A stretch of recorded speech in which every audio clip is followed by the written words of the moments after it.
الرحمن الرحیم ہرگز نمیرد آن کے دلش زندہ شد با عشق ثابتست بر جریدائے عالم دوام ما۔ عزیز دوستو، اللہ کرے ہم سب کا حاضر ہونا اللہ قبول فرمائے۔ صرف ایک نکتہ، بڑی محبت، بڑی شوق اور بڑی چاہت پیدا ہو جائے، بندہ نچیز آپ کے گوش گزار کرنا چاہتا ہے۔ میں نے آپ کے سامنے ایک شعر پڑھا جس کا ترجمہ ہے کہ عاشق کبھی مرا نہیں کرتا، وہ ہمیشہ کے لیے زندہ ہو جاتا ہے۔ ہر زمانے کے لیے اور ہر مکان کے لیے زندہ ہو جاتا ہے۔ مولانا روم مثنوی شریف میں ارشاد فرماتے ہیں کہ سسی کی جان لینے اسرائیل حاضر ہوئے، اب بت سسی کا ہے روح پنو کی ہے۔ بت سسی کا ہے روح پنو کی ہے۔ حضرت جناب اسرائیل نے آسمان کی طرف نگاہ اٹھائی، مولا یہ کیا ماجرا ہے؟ حکم آیا ذات کی طرف سے کہ جس کا بت ہے روح بھی اسی کی ہے۔ عشق شدت ایسی پکڑ چکا ہے کہ روح کی کیفیت بھی بدل چکی ہے۔ تو ایسا کر، ہمارا نام لے کے اسم اعظم پڑھ کے پھونک مار، تو روح اپنی اسی حالت میں آ جائے گی۔ عزیز دوستو، یاد رکھو، ہم ایک پروگرام پہ جا رہے تھے، ہمارے ایک خلیفہ صاحب ہیں، انہوں نے کہا حضرت یہ مقام عشق کیا ہے؟ مقام عشق کیا ہے، اور اگر یہ حاصل کرنا ہو تو کیسے ہوتا ہے؟ تو میرے ذہن میں حضرت مولانا روم کا ہی ایک قصہ آیا۔ حضرت مولانا روم فرماتے ہیں کہ عشق نگاہ مرشد کے بنا حاصل نہیں ہو سکتا، عشق نگاہ کرم کے بنا کبھی حاصل نہیں ہو سکتا۔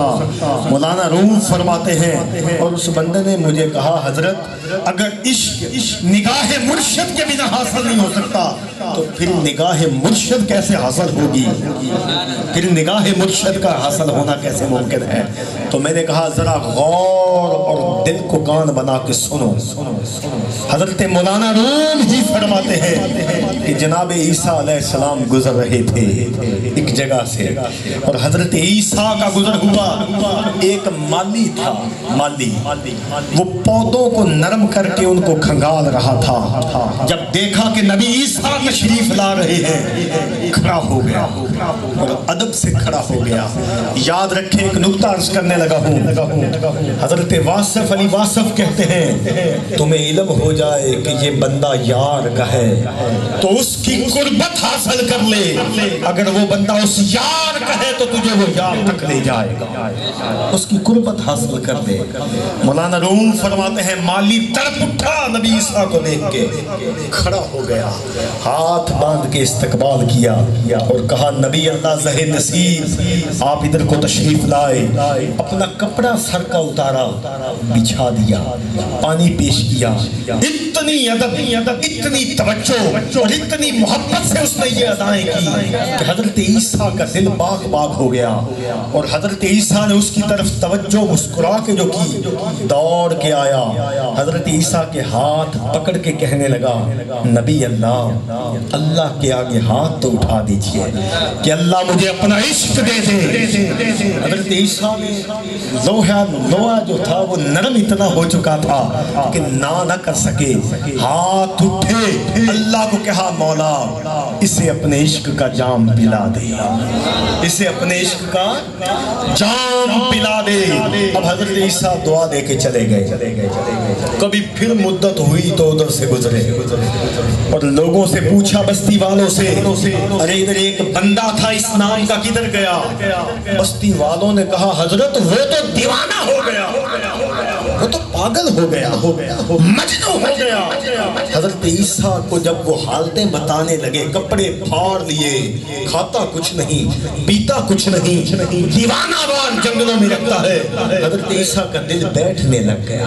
کہا بتاؤ تو صحیح وہ ہے کدھر ہے؟ کہا جی وہ تو جنگلوں میں رہتا ہے۔ جناب عیسیٰ جنگل کو گئے، اب دیکھا، مولانا روم فرماتے ہیں ایک چھوٹے سے ڈیلے پہ بیٹھ کے آسمان کی طرف نگاہ اٹھا کے بیٹھا ہے۔ حضرت عیسیٰ نے اسے پکارا، اس نے جواب نہیں دیا۔ جناب عیسیٰ نے پھر پکارا، جواب نہیں۔ حضرت عیسیٰ نے پھر پکارا، وہ تو نہ بولا، یار کی آواز آ گئی۔ حضرت عیسیٰ نے کہا، اللہ نے فرمایا عیسیٰ اسے مت بولا، اسے مت بولا جسے ہم اپنے عشق کا جام پلانے زمانے سے بے خبر ہو جاتا ہے، اس کو نہ پکار، اسے چھوڑ دے۔ تو میں نے اس بندے کو کہا، مقام عشق مرشد کی نگاہ سے حاصل ہوتا ہے، اور مرشد نگاہ تب کرتا ہے جب بندہ جان وار دیتا ہے۔ حضرت صوفی برکت علی لدھیانوی کہتے ہیں، جب تک مرشد تلاش کرنا ہے بالکل تلاش کرو، توجہ کرو، انہماک کرو، اپنی پوری کیفیات کو زور میں لا کے دیکھو، لیکن جب تلاش کر لو پھر وہ کہے سر بھی کاٹ دو تو سر کاٹ کے دے دو۔ حضرت خواجہ فرید کے پاس ایک بندہ حاضر ہوا اور آپ سے کہنے لگا، حضرت اس علاقے میں شریعت پھیلانے کی وجہ آپ کی ذات بنی، اس علاقے میں لوگوں کو درس مصطفیٰ آپ کی وجہ سے حاصل ہوا۔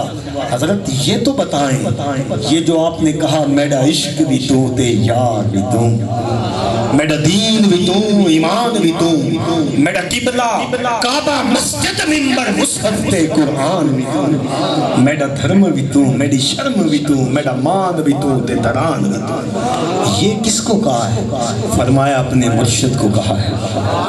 کہا حضرت یہ تو دو نمبری بات ہو گئی، ایک طرف شریعت کا پیغام دیا جا رہا ہے، دوسری طرف یہ کیا ہو رہا ہے؟ آپ نے فرمایا جواب چاہتا ہے، جی جواب تو چاہتا ہوں۔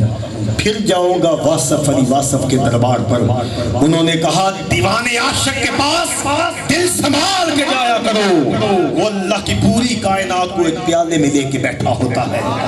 حضرت واصف علی واصف کہتے ہیں عاشق کی نگاہ عرش تک جاتی ہے، اور عاشق ہر بے زبان کی زبان سمجھ رہا ہوتا ہے، تو ذرا ہوش سے عاشق کے پاس قدم رکھا کرو۔ حضرت فرید نے کہا ایسا کرو، اگر اس کا جواب چاہیے تو کل آنا۔ اب وہ بندہ چلا گیا۔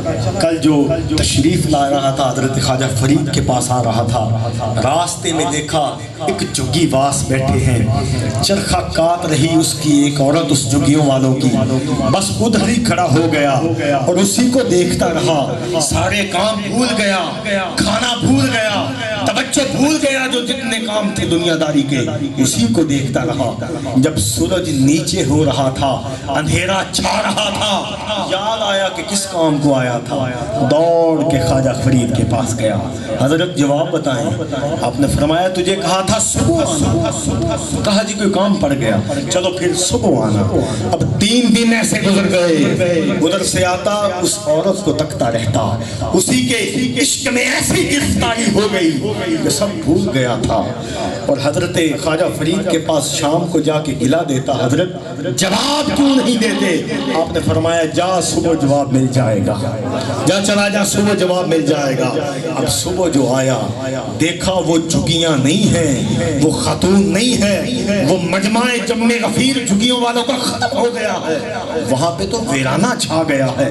اب دیکھا یار نگاہوں سے اوجھل ہوا تو سب بھول کے دوڑ پڑا، لوگوں سے پوچھنے لگ گیا ادھر جھگی والے تھے کدھر گئے ہیں؟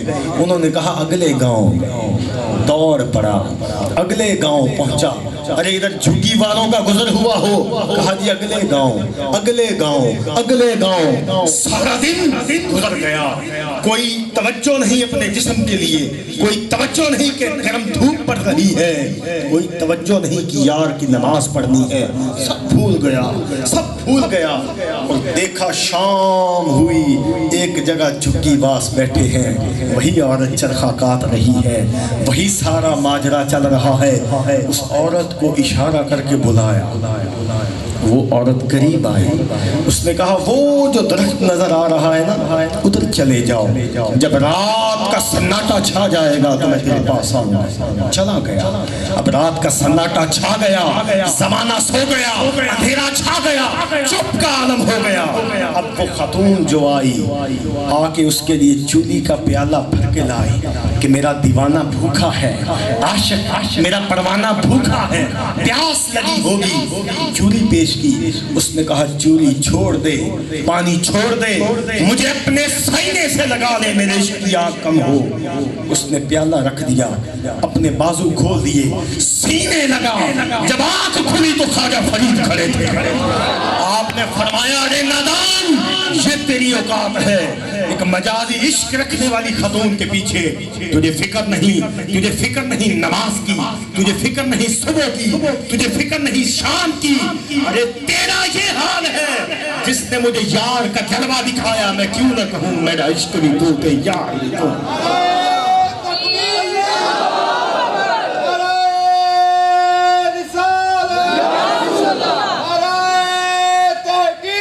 جس نے مجھے یار کا جلوہ دکھایا، جس نے پردے ہٹا لیے، رخ زیبا مجھے دکھایا، میں کیوں نہ کہوں میرا عشق بھی تو تے یار بھی تو۔ عزیز دوستو، یاد رکھیں زندگی بڑی خوبصورت چیز ہے، اسے خوبصورت طریقے سے لگاؤ، اپنے ماں باپ کی قدر کرو، اپنے بڑوں سے پیار کرو، اپنے چھوٹوں کے ساتھ رحم کرو، اپنے معاملات کی درستگی کے لیے اللہ کے آگے سر جھکایا کرو۔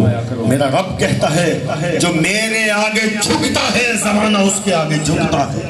میرے ساتھ مل کے درود، سیدنا کریم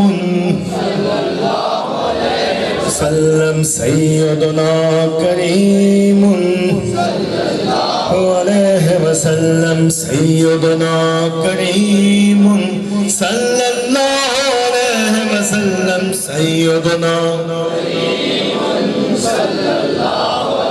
حضرت امام شافعی فرماتے ہیں جو درود پڑھتا ہے ہر سانس جو نکلتا ہے اس سے جنتی خوشبو آتی ہے۔ سیدنا کریم صلی اللہ علیہ وسلم، سیدنا کریم صلی اللہ علیہ وسلم، سیدنا کریم صلی اللہ علیہ۔ جامعہ ترمذی کی حدیث ہے، غالباً یا جامعہ مشکات یا جامعہ ترمذی، رسول پاک صلی اللہ علیہ وسلم نے ارشاد فرمایا کہ مجھ پہ 1000 دفعہ درود پڑے مر نہیں سکتا جب تک جنت میں محل نہ دیکھ لے۔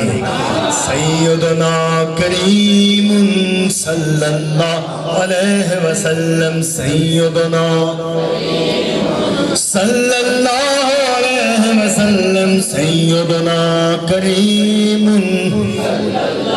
میرا اللہ آپ کا، میرا ہم سب کا حامی و ناصر ہے۔ ختم شریف۔ وسلم صلی علیہ ربنا آتنا فی الدنیا حسنۃ وفی الآخرۃ حسنۃ وقنا عذاب النار۔ اللہ پاک جو کچھ پڑھیا تیری مقدس بارگاہ پیش کیتا قبول فرما۔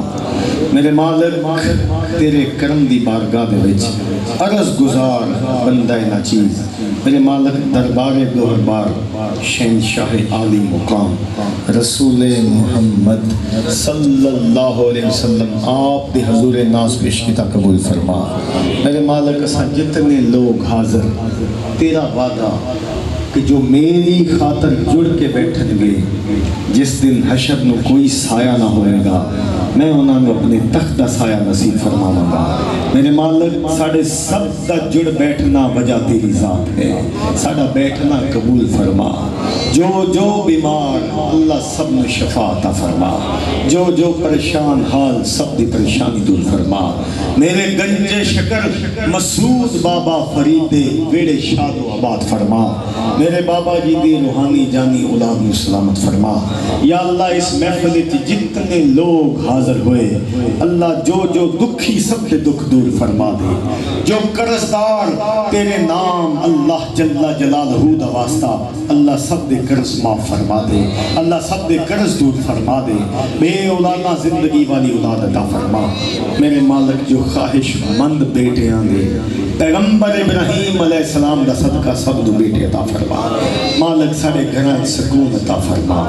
کائنات دی عظیم ہستی سیدہ کائنات پاک بی بی فاطمہ الزہرا رضی اللہ عنہا دا صدقہ مالک سارے گھران بیٹیاں بہنہ دی خیر فرما، ماپے سلامت ہیں اللہ انہوں نے تندرستی والی زندگی عطا فرما، جنہاں دے ماں باپ ٹر گئے انہوں نے بخشش فرما۔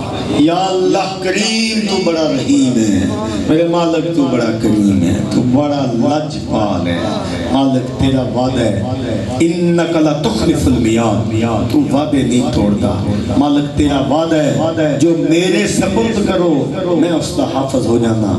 مالک اسی سارے لا الہ الا اللہ محمد رسول اللہ ایک کلمہ تیرے سپرد کرنے ہیں، جب سانس آخری ہوئے کلمہ سانو واپس لٹا دے گا۔